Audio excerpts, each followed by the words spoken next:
Brasília foi palco de uma reunião pra lá de importante. Olha, há quanto tempo a gente não via essa tropa reunida, né? No Supremo Tribunal Federal, 11 ministros do Supremo, Procurador-Geral da República, 2 ministros de Estado, presidente do Senado, presidente da Câmara.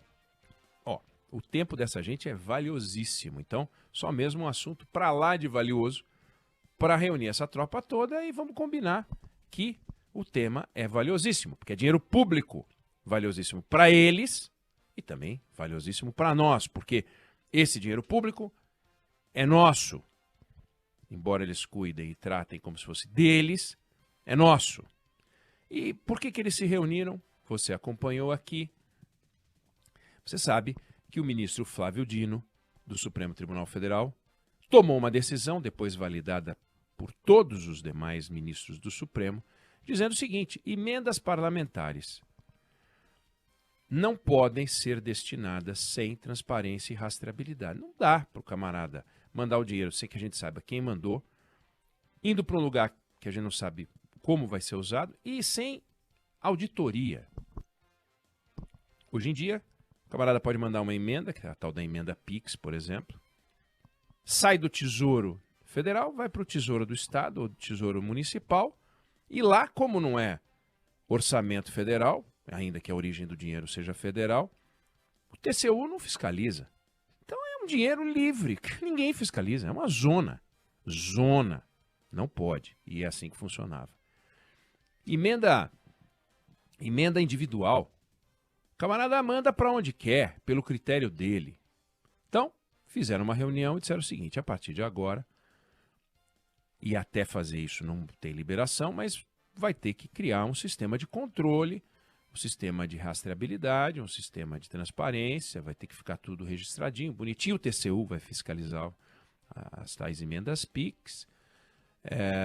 Então era tudo largado, o Supremo deu uma enquadrada nos deputados e senadores, uma ótima enquadrada. Está aí um caso clássico de atitude em prol da constitucionalidade. Não é uma intromissão, porque sempre o Supremo vai estar se intrometendo em algum lugar, porque a não ser que ele decida a respeito dele, Supremo, sempre está se intrometendo, seja no judiciário, seja no executivo, seja no legislativo. Se a gente quiser chamar, e eu sou daqueles que usa a expressão ativismo, mas se a gente quiser chamar tudo de ativismo, aí complicou. Nesse caso, não é ativismo.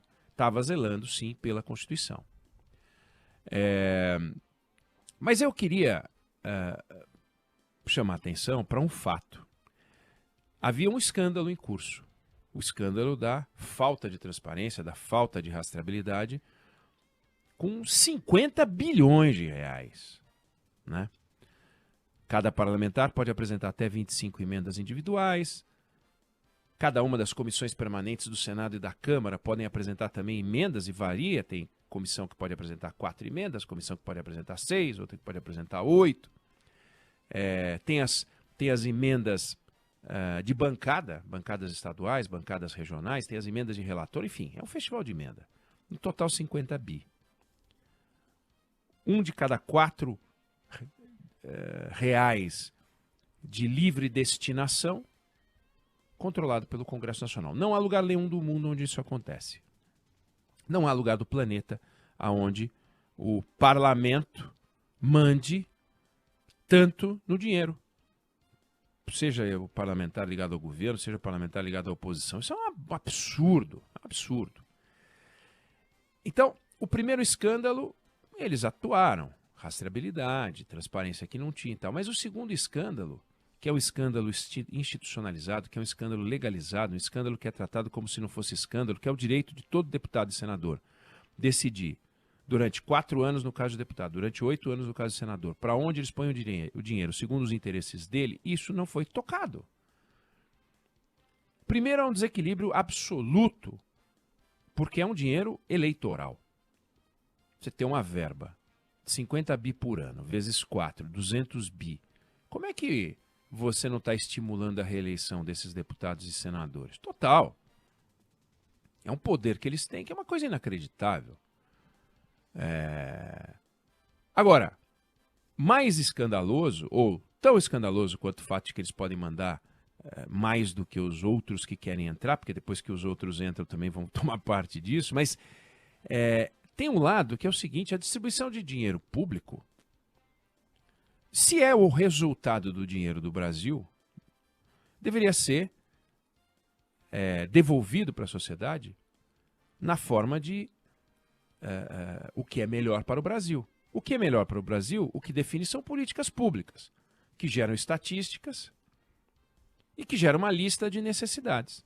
Então, digamos, é na área de saúde, por exemplo, que tem que gastar a maior parte do dinheiro. Perfeito. Então, quais são os municípios ou regiões brasileiras com maior carência na área de saúde? São estas daqui. Elas não seguem, esse critério nunca vai ser eleitoral, vai ser sempre um critério social, da desigualdade social, não da desigualdade eleitoral ou da igualdade eleitoral, da desigualdade social. Então, digamos que você liste e encontre 5 estados que precisam da maior parte do investimento e dentro desses 5 estados, 200 municípios, que são os que precisam ser mais reforçados. Para que vai ter emenda parlamentar? Como é que a emenda parlamentar vai interferir nisso?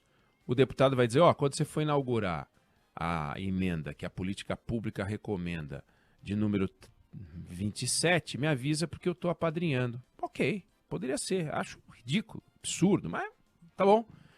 Agora, o que se tem é que 1/4 do dinheiro de livre destinação do país segue critérios eleitorais. Isso é um escândalo.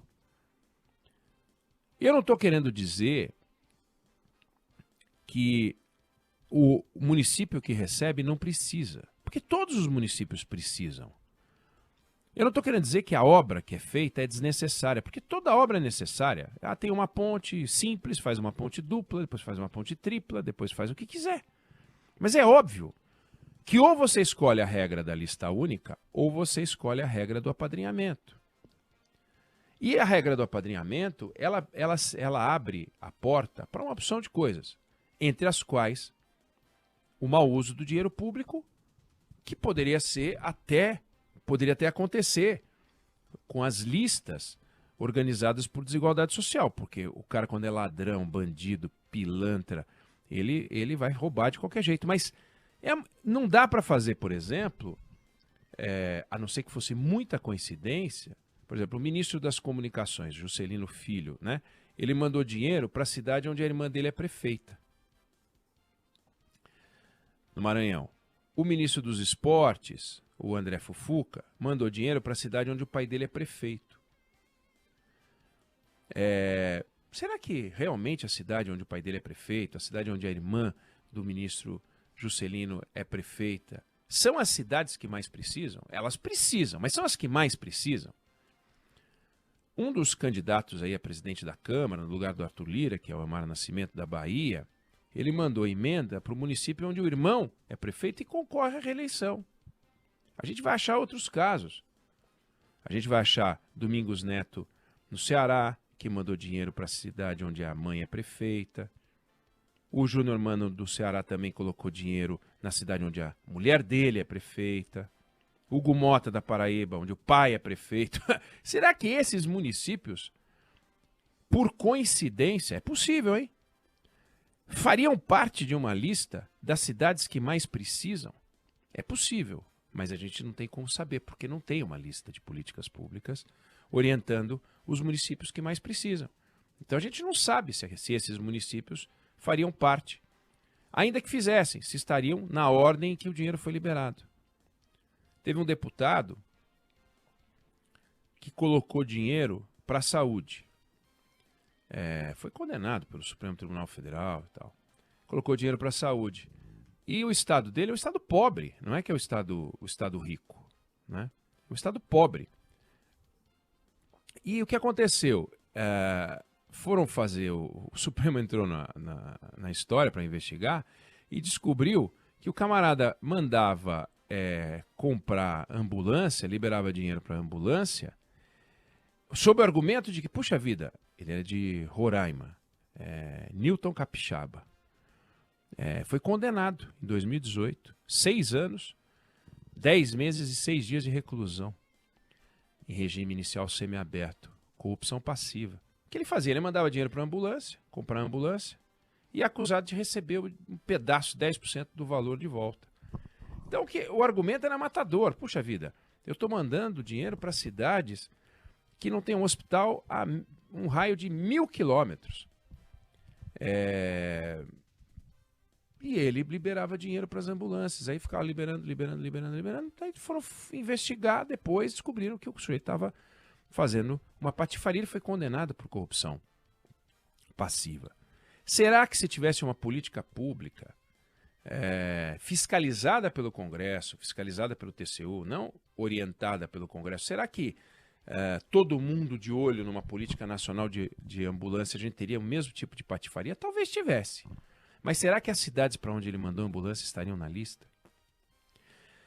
Para mostrar o absurdo, deixar o absurdo mais claro, é óbvio que a regra da lista única seria muito melhor. E não dá para a gente ter uma lista única por necessidade, por desigualdade social, e uma lista única por apadrinhamento. Ou bem, manda dinheiro pela lógica do apadrinhamento, ou manda dinheiro pela lógica da necessidade para redução de desigualdade social. Agora, imagina, por exemplo, que a gente fizesse uma lista de transplante, por exemplo, no Brasil, usando a regra do apadrinhamento. Imagina. O transplante hoje é uma regra, é uma lista única, né? Você tem uma lista das pessoas que precisam deste órgão, daquele órgão, tal, tem uma lista. Então, vai o primeiro, depois vai o segundo, depois vai o terceiro. Dá para furar fila? Dá, se o estado de saúde de alguém piorar, aí fura fila. Então você faz uma lista. Agora não tem apadrinhamento. Então a gente está no campo da saúde usando lista única para transplante, porque esse é o mais certo para você privilegiar quem mais precisa, priorizar quem mais precisa. E os senhores que se reuniram no gabinete ontem da presidência do Supremo Tribunal Federal trataram de um pedaço do problema, mas sequer abordaram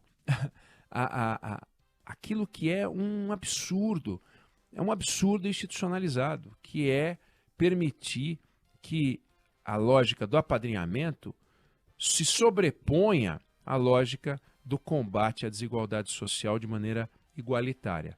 E isso fica registrado. Eu não sei se você concorda, se você discorda, mas essa é a opinião que eu tenho sobre o assunto.